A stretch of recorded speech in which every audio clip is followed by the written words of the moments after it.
എല്ലാ front end ഇന്റർവ്യൂവിലും ചോദിക്കുന്ന ഒരു ക്വസ്റ്റ്യൻ ആണ് what is event delegation in JavaScript. അപ്പോൾ ഇന്നത്തെ വീഡിയോയിൽ നമുക്ക് എന്താണ് ഇവന്റ് ഡെലിഗേഷൻ എന്ന് നോക്കാം.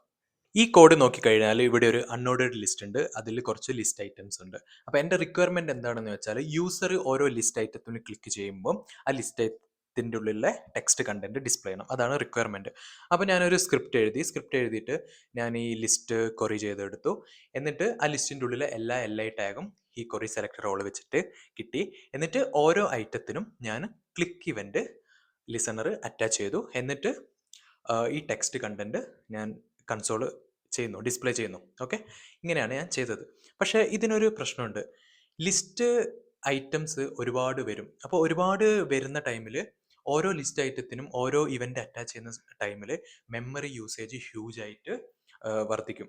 ഓക്കെ, അത് മാത്രമല്ല, ഇപ്പോൾ ഈ ലിസ്റ്റ് ഡൈനാമിക് ആണെങ്കിൽ, ഇപ്പോൾ ടു ഡു ആപ്ലിക്കേഷൻ ഒക്കെ ഉണ്ടാക്കുകയാണെങ്കിൽ നിങ്ങൾ ഒരു ബട്ടൺ ക്ലിക്ക് ചെയ്യും, അന്നേരം ഒരു ലിസ്റ്റ് ഐറ്റം ഇവിടെ ഡൈനാമിക് ആയിട്ട് ആഡ് ചെയ്യും. അപ്പോൾ ഡൈനാമിക് ആയിട്ട് ആഡ് ചെയ്ത ആ പുതിയ ലിസ്റ്റ് ഐറ്റത്തിന് ഈ ഒരു ഇവന്റ് ലിസണർ വർക്ക് ചെയ്യണമെങ്കിൽ ഈ കോഡ് റീ എക്സിക്യൂട്ട് ചെയ്യണം, എന്നാൽ മാത്രമേ പർട്ടിക്കുലർ LIക്ക് ഈ ഒരു ഇവന്റ് ലിസണർ ഉണ്ടാവുള്ളൂ. അപ്പോൾ അങ്ങനെ നോക്കുമ്പം ഈ കോഡ് ഭയങ്കരമായിട്ട് കോംപ്ലക്സ് ആയിട്ട് വരും. അപ്പോൾ അത് ഒഴിവാക്കാൻ വേണ്ടിയിട്ടാണ് നമ്മൾ ഇവന്റ് ഡെലിഗേഷൻ എന്ന് പറഞ്ഞ ഒരു കൺസെപ്റ്റ് ഇൻട്രൊഡ്യൂസ് ചെയ്തത്. ഇവന്റ് ഡെലിഗേഷനിൽ ഇതാ ഇവിടെ സെയിം കോഡ് എന്താണ് ചെയ്യുന്നത് വെച്ചാൽ, പാരന്റിന് നമ്മൾ ഒരു ലിസണർ അറ്റാച്ച് ചെയ്യും. ചൈൽഡിൽ എന്ത് ക്ലിക്ക് വന്നാലും അത് പാരന്റിന് ഹാൻഡിൽ ചെയ്യും. അങ്ങനെയാണ് ഇവിടെ വർക്ക് ചെയ്യുന്നത്. അതാണ് ഞാൻ ഇവിടെ ലിസ്റ്റ് കൊറി ചെയ്തെടുത്തു, ലിസ്റ്റിന് ഒരു ക്ലിക്ക് ഇവന്റ് അറ്റാച്ച് ചെയ്തു, എന്നിട്ട് ടെക്സ്റ്റ് കണ്ടന്റ് നമ്മൾ ഡിസ്പ്ലേ ചെയ്യുന്നു.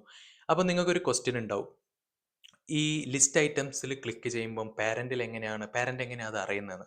അപ്പം ഈ ഒരു കൺസെപ്റ്റ് അറിയണമെങ്കിൽ ഈ ഡോമിൽ ഇവന്റ് പ്രൊപ്പഗേഷൻ എന്ന് പറഞ്ഞ വേറൊരു കൺസെപ്റ്റ് ഉണ്ട്. അപ്പോൾ അതിൻ്റെ ഡീറ്റെയിൽഡ് വീഡിയോ ഞാൻ ഓൾറെഡി എൻ്റെ ചാനൽ ചെയ്തിട്ടുണ്ട്. അതിൻ്റെ ലിങ്ക് ഞാൻ ഇതിൻ്റെ താഴെ കൊടുക്കാം, അത് പോയി പഠിക്കുക. അതിൽ കുറച്ച് ഫേസസ് ഉണ്ട്, ക്യാപ്ചറിങ് ഫേസ്, ബബിളിങ് ഫേസ്, അങ്ങനത്തെ കുറച്ച് 3 ഫേസസ് ഉണ്ട്. ആ 3 ഫേസസ് നിങ്ങൾ എന്താണെന്ന് മനസ്സിലാക്കിയാൽ ഇതെങ്ങനെയാണെന്ന് വർക്ക് ചെയ്ത് നിങ്ങൾക്ക് മനസ്സിലാവും. അപ്പോൾ ഈ വീഡിയോ ഇഷ്ടമായിട്ടുണ്ടെങ്കിൽ നിങ്ങൾ ലൈക്ക് ചെയ്യുക, ചാനൽ ആദ്യമായിട്ടാണെങ്കിൽ സബ്സ്ക്രൈബ് ചെയ്യുക, അതേപോലെ നിങ്ങളുടെ അഭിപ്രായം കമൻറ്റ് ചെയ്യുക. അപ്പം വേറെ വീഡിയോ ആയിട്ട് ഇനിയും വരുന്നതായിരിക്കും. അതുവരെ ബൈ ബൈ.